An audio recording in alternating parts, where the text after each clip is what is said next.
یہ حرکتوں سے کس کو کیا فرق پڑنے والا؟ کالے چندیاں کیا پورے کالے کپڑے پہن کے پھاڑ لے کے پھرو، 5 منٹ گھروں کی لائٹ بند کر لینے سے کیا ہونے والا؟ پورے لائٹاں پھوڑ لو۔ یہ حرکتوں سے آپ کے بازو کی گلی والوں کو فرق نہیں پڑتا، تو اتنے بڑے بڑے علماء، سیاستدان، دانشور لوگ کس خوش فہمی میں ان حرکتوں سے حکومت سے ٹکرانے کی بات کرتے ہیں؟ کون سی دنیا، کون سے زمانے کے ہیں یہ لوگ؟ ادھر بی جے پی 11 سال پہلے اطلاع دے کے 1.5 سال پہلے پورا کام کر دی، اور یہ ہمارے بڑے اور ذمہ دار لوگ گلیوں میں لائن بنا کے کالے چندیا بن کے رات میں لائٹ بند کر لے کے خوش ہو رہی۔ سوچئے ذرا آپ لوگ کہ کس قدر ہمارے بڑے اور ذمہ دار لوگوں نے ہماری مسلمان قوم کو اتنا ڈی گریڈ بے وقوف بنا کر ٹائم پاس کیا۔ یہ سوب دیکھ کے میں تو اسی وقت سے بول رہا ہوں کہ اگر مسلمانوں کی قیادت کا دعویٰ کرتے ہو تو صحیح لیول پر کام کیوں نہیں کر رہی؟ مسلمانوں کے بڑے مفتی، عالم اور پرسنل لا بورڈ بنے ہو، ذمہ داری لیے ہو مسلمانوں کی، تو سیاستدانوں کی گود میں کیوں بیٹھے ہو؟ مسلمانوں کو ریپریزنٹ کرتے ہوئے اعلیٰ سطح پر کام کیوں نہیں کیا جاتا؟ سیاستدانوں کے گود میں بیٹھ کر مسلمان قوم سے ٹائم پاس کیوں کیا جاتا؟ ایک سمپل سی لاجک سب کے سامنے ہے۔ سیاستدان تو کھلے عام دینی جلسوں سے مودی کو برا بولتے، تو اسی سیاستدان کی گود میں بیٹھ کر مودی سے بل واپس لینے کی کیسا امید کر سکتے ہیں؟ مودی کو اگر مسلمانوں کے حق میں کچھ اچھا کرنا بھی ہوگا تو وہ نہیں کریں گے، کیونکہ مسلمانوں کے دینی جلسوں سے مودی کو برا کہا جاتا ہے۔ اپنے آپ کو مسلمانوں کا قائد بتا کر، دینی مقدس نعرے لگا کر جب مودی کو برا کہیں گے تو لازم ہے مودی ہو یا کوئی اور مسلمانوں کو کیئر بھی نہیں کریں گے اور انہیں اپنا دشمن سمجھیں گے، کیونکہ انہیں دشمنی کا کھلا پیغام دینی جلسوں سے دیا جاتا۔ میں سوشل میڈیا پر کئی ویڈیوز بنا کر عوام کے لیے پوسٹ کیا، مسلمانوں کو وقف امینڈمنٹ کے حالات حاضرہ بتانے کے لیے کئی پوسٹ میں اشارے دیا۔ جس طرح مسلمانوں کا ٹائم پاس کیا جا رہا ہے وہ کھل کر لکھا، جو ابھی بھی سوشل میڈیا پر اویلیبل ہے، دیکھ لیجئے۔ مجھے منافق، غدار، میر صادق، میر جعفر کہا گیا، بڑے بڑے فتوے دیے گئے، اور آج دیکھیے پوری مسلمان قوم کو ڈبا کر بھی ذمہ دار لوگ مسلمان بنے ہوئے ہیں۔ میرے جیسا ایک ادنا انسان، ایک عام انسان جب یہ سب آسانی سے سمجھ سکتا، تو قوم کے اتنے بڑے بڑے ذمہ دار لوگ، اتنے بڑے بڑے سیاستدان لوگ، اتنے بڑے بڑے جماعتیں سنبھالنے والے، اتنے بڑے بڑے دانشور حضرات جان بوجھ کر مسلمانوں کا ٹائم پاس کیوں کیے؟ میں صرف سوشل میڈیا پر نہیں بلکہ کئی بڑے لوگوں کو کال کیا تو سب یہی بولے کہ ساری دنیا ایک طرف رہتی اور آپ کی سوچ ایک طرف رہتی۔ تو بے شک میں کسی بھی سیاستدان کو اپنی دنیا مان کر ان کے پیچھے نہیں رہتا۔ میں جتنوں سے بات کیا تو سب یہی بتائے کہ قوم کے ذمہ دار، قوم کے بڑے لوگ کام کر رہے ہیں، آپ اس بارے میں فی الوقت خاموشی اختیار کریے اور قوم کو ہمارے پروگرام سے دور مت کریے۔ تو آج بتائیے مسلمانوں کو آپ لوگ کہ مسلمانوں کی ذمہ داری لے کر وقف امینڈمنٹ بل کے تعلق سے آپ لوگ کیا کیے؟ میں جو 1.5 سال سے بول رہا ہوں آج وہی ہوا۔ آپ لوگ جلسے تقریروں اور کالے چندیوں سے قوم کا وقت برباد کر دیے۔ حد تو یہ ہو گئی کہ جب حکومت نے 6 مہینے کا ٹائم دے دیا کہ جاؤ امید پورٹل پر رجسٹریشن کرو، اپنی وقف جائیداد کی انفارمیشن اپلوڈ کرو، ورنہ وقف جائیدادیں خطرے میں پڑ جائیں گی۔ حکومت کی طرف سے اتنا کھلا پیغام ملنے کے باوجود آل انڈیا مسلم پرسنل لا بورڈ اعلان کرتا ہے کہ نہیں، یہ سب مت کرو، امید پورٹل کو بائیکاٹ کرو، کوئی بھی امید پورٹل پر رجسٹریشن مت کرو۔ باضابطہ مسلمانوں کو یہ کام کرنے سے روکا گیا۔ اب وجہ اس کی کچھ بھی بتا لیجئے۔ جب پورا کام پکا ہو گیا، قانون بن گیا، قانون امپلیمنٹ ہو گیا اور ایک ڈیڈ لائن دے دی گئی، تو پھر مسلمانوں کو اس کام سے روکنے کی کیا ایسی حکمت عملی تھی؟ صرف جذباتی تقریراں کر لیے، ویڈیوز لے کے اس کے پیچھے دینی بیک گراؤنڈ لگوا کے اپنی اپنی واہ واہی کر لیے۔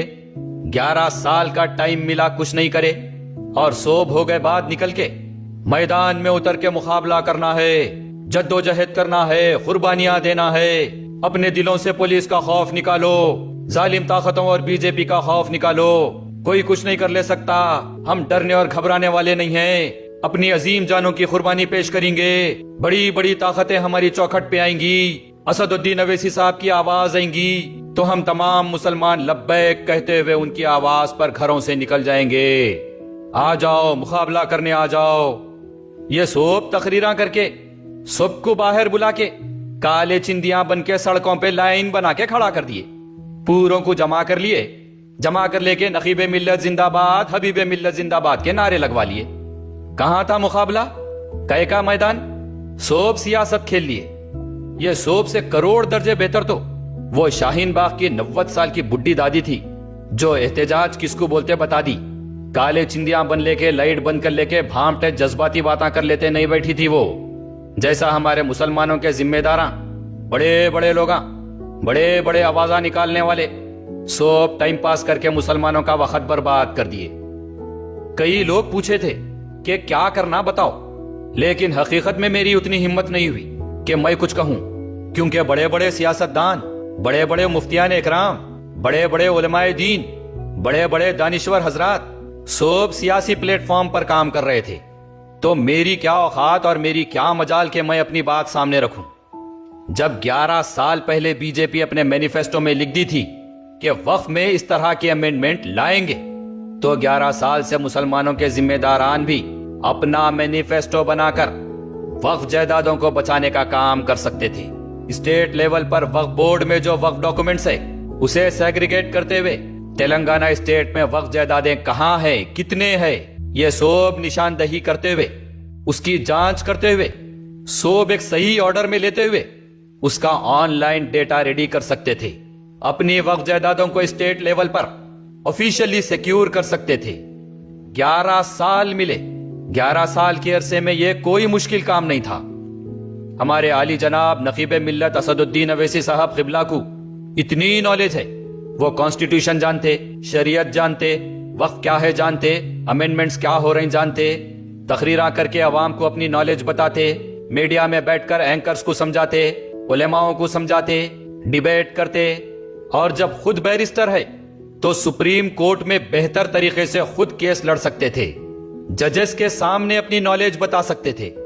اسد صاحب خود بولتے کہ ان کی زبان کا دنیا میں کوئی مقابلہ نہیں کر سکتے، اور پھر ہر طرف مسلمانوں کی بات کرتے، شریعت کی بات کرتے، تو خود کیس لڑ کر سپریم کورٹ کے ججز کے سامنے اپنی نالج اور زبان کا پاور بتا سکتے تھے۔ اصل میدان تو وہاں ہے، پبلک سن کر کیا کرے گی، پارلیمنٹ میں پیپرز پھاڑنے سے کیا ہوگا، میدان چھوڑ کر سب کام ہو جانے کے بعد صرف عوام میں جلسے تقریراں اور میڈیا ڈیبیٹس کر لینے سے مسلمانوں کا کیا ہوگا؟ بس دنیا کو یہی معلوم ہوگا کہ آپ مسلمانوں کے واسطے آواز اٹھاتے، پارلیمنٹ میں پیپراں پھاڑتے۔ اس سے ہٹ کر کیا؟ مسلمانوں کو آواز کی ضرورت نہیں ہے، پھٹے ہوئے پیپروں کے ردی کی ضرورت نہیں ہے، مسلمانوں کو بھاشن سن کے کچھ کرنا نہیں ہے، ٹی وی پہ ڈیبیٹ سن کے کچھ کرنا نہیں ہے۔ کیا کریں گا مسلمان سوائے کالے چندیاں بن کے پھرنے کے؟ مسلمانوں کو کام کرنے والوں کی ضرورت ہے۔ جب 2024 میں وقف امینڈمنٹ بل پیش کرنے کی تیاریاں شروع ہوئی تو آل انڈیا لیول سے مسلم ڈیلیگیشن اٹھ کر یہاں مسلم پرسنل لا بورڈ کی ایک ٹیم پرائم منسٹر سے اور سینٹرل مائنورٹی منسٹر سے جا کے بات کر سکتے تھے، وہاں جا کر سارے مسلمانوں کو ریپریزنٹ کر سکتے تھے۔ امینڈمنٹ بل ڈرافٹ ہو کر پارلیمنٹ میں لانے سے پہلے اعلیٰ سطح پر بیٹھ کر بات کر سکتے تھے۔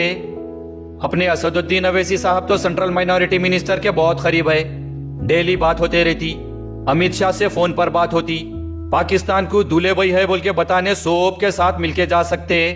تو بھارت دیش کے مسلمانوں کے لیے اسی لیول پر ان سب سے بات کیوں نہیں کر سکتے؟ جب اپنی ریاست میں بننے والے ہر سی ایم کو برا بول کے، ہر سی ایم کی بے عزتی کر کے، پھر وہ سی ایم بننے کے بعد ان سے جا کے دوستی یاری کر سکتے، تو پھر بھارت دیش کے مسلمانوں کے لیے پرائم منسٹر سے مل کے کام کیوں نہیں کر سکتے؟ مسلمانوں کے لیے نیشنل لیول کی اور اسٹیٹ لیول کی پالیسی میں اتنا فرق کیوں؟ یہاں پر میں صاف طور پہ بتا دوں کہ مسلمانوں کی ہر معاملے میں ہار کیوں ہو رہی، کیونکہ ہر وقت دینی جلسوں سے مودی مودی کہہ کر مسلمانوں کے ذہنوں میں پرائم منسٹر آف انڈیا کی نیگیٹیوٹی بٹھا دی گئی۔ جبکہ یہ ملک ہمارا ہے، انڈیا ہمارا ہے، تو انڈیا کے پرائم منسٹر کوئی بھی ہو وہ بھی ہمارا ہے۔ We must respect the chair of prime minister. Prime minister کوئی بھی ہو وہاں تک مسلمانوں کا ریپریزنٹیشن ہونا لازم ہے۔ لیکن آپ لوگ غور کر لیجئے کہ جلسے اور تقریروں کے ذریعے سے مسلمانوں کے ذہن اس طریقے سے پلٹ دیے جاتے